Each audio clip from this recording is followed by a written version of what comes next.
सौरभ बाबू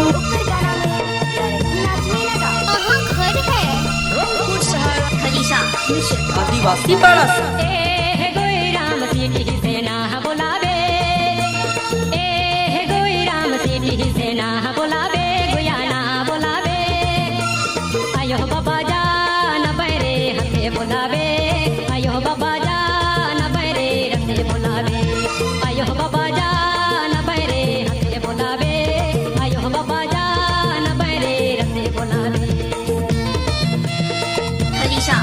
अबे शुक्रिया आइसक्रीम खियाबो और केटीएम में घुमाबो अंधड़िया दारू पी के डीजे सौरभ बाबू शेर गाना में हाथ धर के नचवाबो।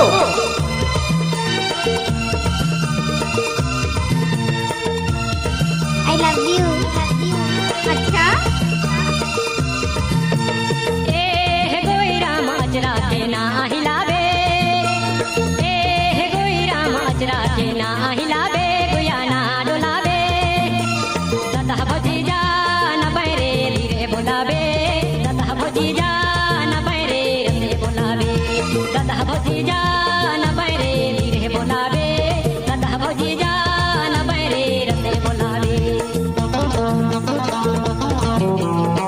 डीजे सौरभ बाबू कर 18 साल होई गेलक रे।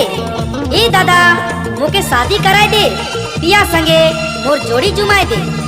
घर है आदिवासी पाड़ा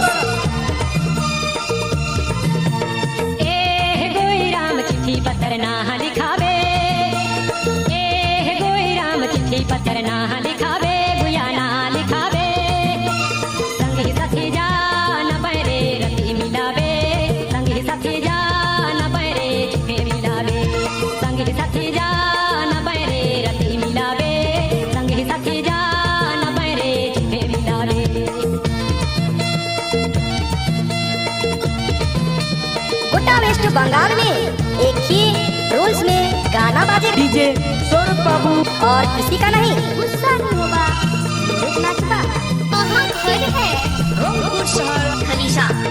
आदिवासी पाड़ा